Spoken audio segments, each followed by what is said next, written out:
Forget about it. It's the Lingus show back once again. This one is for Dynamite. One day, and we gave you warning ahead of time. We said the other show will be on time, and then this show will follow because we recorded on Wednesday. Fuck it. It fucked up everything in my fucking week. Everything was backwards for me. I was supposed to do an NFL show. I was so fucking dead beat from that did it during work and all that shit the next day. And when we're so consistent on our Tuesdays and Thursdays, it throws everything off. It does. It's always Tuesday, Thursday. Like I was even like, wait, what's today? Yeah. And then so I did my Cavalier show and all that on, which, by the way, is out for free for everybody. Free. I like that word, free. You download to your device of your choice. And give to everybody a little taste of the bonus shows that we do on patreon.com/Lingus Mafia.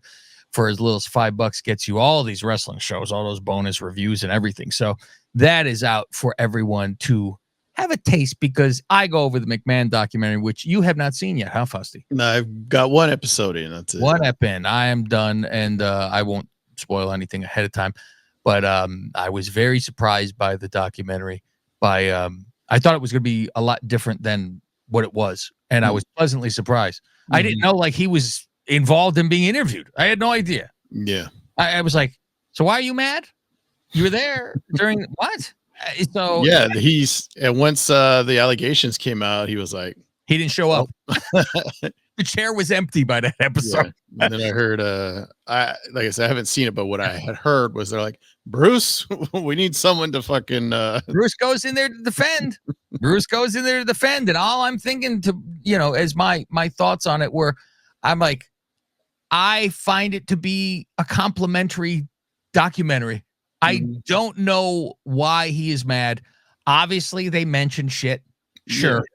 They have mentioned everything in his fucking entire life and asked him about everything from good to bad. It is a bio. It is completely his entire life. So I'm like, I don't know why you'd be upset. And I wonder if he even saw it before he put out his statement about it, because I was like, this isn't even close to a hit piece. It's not even close to a hit piece.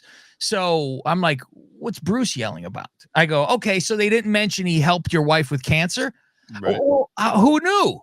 Mm-hmm. Well, why don't you fucking say? Well, thanks for saying, because Vince ain't going to go, what I've done good.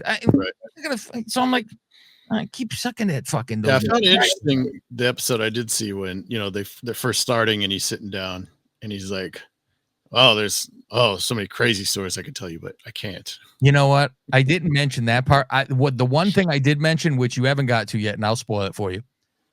Not much of a spoiler. He goes, it's like two computers in my head at the same time. Things I want to do something else. I'm thinking of something else, but I got to do something else. And they go, what are you thinking about? Mm-hmm. Faust, I can't even comprehend. This was the one thing I said, what is wrong with you? This is the one time I said, what is fucking wrong with you that you would say this?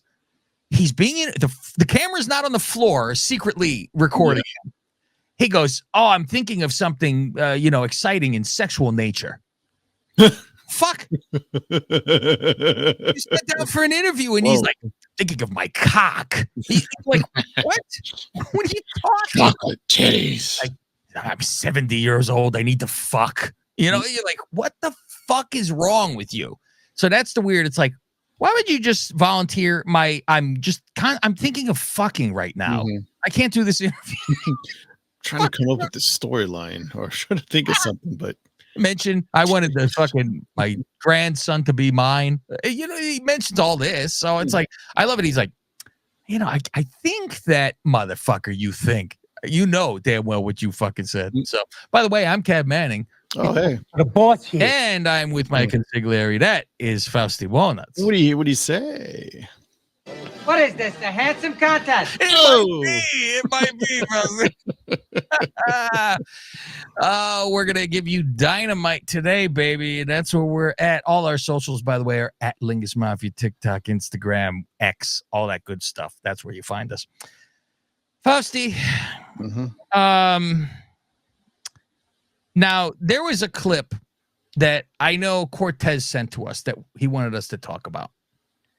And it was Tony, his little documentary. Mm-hmm. Vince has this Netflix documentary. This is what Tony got. He got a 2-minute doc on the NFL films social media. And that was a hit piece. That was more embarrassing than Vince being busted for shitting on somebody. Oh. I would rather be Vince in the situation. And it was, what did we think about this? Because it's him in the fucking neck brace because the Bears are involved, Faust. And it's Ryan Poles going, what happened? What happened to him? And the guy next to him go, he got body slammed. He's, playing the part. And the reply, which I didn't hear the correct reply. I heard it on a cornet.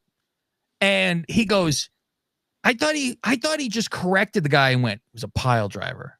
I thought that's what he said because they said he was body slammed and he goes, it was a pile driver. That's what I thought. Do you hear something completely different? Because it was completely different. I don't remember. Apparently. He goes, you try getting pile driven. Like, oh, fuck you, you fucking nerd. You nerd with money. Fuck. He needs to get away from yes men like fucking poison. Like poison, Faust. And we said this on the other show.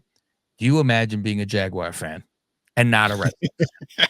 Watching this and you go, you motherfucker with your priorities, you fucking pig. You're busy with this. You have to build a roster here, and this is what we got. He's probably late to turn in the fucking paper to get the fucking draft. Oh, I know. Couldn't find his fucking neck brace. Vikings. I gotta get my neck brace to run up there. Fuck. And I guarantee he walks up there to the Faust like, ooh, my neck. Oh, when he hands the paper. Oh, fuck. Look at me sell, Dad. Look at me, Dad. Fuck. Everybody with the daddy issues in wrestling, apparently. Everybody. That we've seen this. Grand Slam this week, Fausty. Yeah. And first of all, I can't wait for the ratings. I want to hear their bullshit excuse about the WNBA. Which I made sure to tweet a picture, Faust, of, and of course I did this on purpose. I put one of my TVs on the WNBA game. Oh, yeah. Dynamite. I said, what to do? Oh, my God. I don't know what to do. But for them to already get ahead and be worried about the fucking ratings when I said, this should not put a fucking dent in the fucking ratings.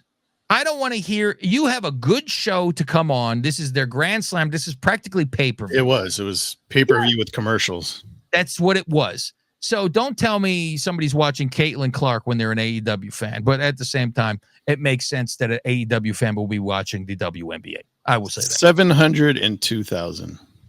So they broke the 7. Did they? Last week was in the 6s, no? Yes. They always hover around there. When it was like low 6s, it was like, ooh. Mm-hmm. So the low 6s. Yeah. This is also a Grand Slam show. The first time they ran the stadium, they put 20,000 people in there for a TV show. Really? Yeah. And what was this? 3? They got it up to 8. Apparently they got a lot of last minute sales from what I had heard. I heard they were like around 5. And then the last few days they did a lot of promotion. They got it bumped up. 5 is fine. A pool or a pond. Pond is good for you. They had a nice big curtain behind, draped off. Oh, that was what I saw. I didn't send that to you, did I? There was a quote unquote reporter got like the free seats and was like tweeting out like, this sucks. I'm sitting like behind a curtain so you could see the ring, but you can't see the stage. Oh no. And she was complaining that when MVP came out, she didn't know who it was. She heard the crowd reacting and she hear a voice, but she can't see a screen. She can't see the stage. She's looking. So she tweeted that. And then a little while later, she's in good seats on the floor. Imagine that's hilarious. This way, you got fucking terrified. Please say something good about us. Nigel comes out right off the bat, Faust. This is the first okay, good. No suspense. Let's get this out of the way first. I guess so, but at the same time, for me, there's no like discussion. Like, shouldn't Brian have like? I expect him to talk about something. Like, usually you would hear from a person before there'd ever be a match about if they got fucked over or something. Yeah. All of a sudden, he was fucking jumped, attacked, backstabbed, betrayed. And now I'm having a fucking match. They tried to kill him. Yes, and now he just has a match. You're like, and you don't know if he's going to show up as quote unquote, like Tony don't know. It's little things. Right. So Nigel comes out. Brian doesn't come out. Yeah, the commentary is even saying like, "Oh, we haven't seen him all day. We don't know if he's here." And then JR, they make it feel like a big show too. All right, we got JR on commentary. JR is good. He sandwiched the show. He did the first match and the last match. So he wants a count out. Nigel does. He goes, he's not here. He should be stripped of the title. Mind you, exactly. Nothing to do with the title match. Final countdown now starts. See, that was the problem. They played the wrong song. There you go. So he couldn't come out to that. Brian's like, listen, I'm not coming to that. I'm not coming out to whatever that.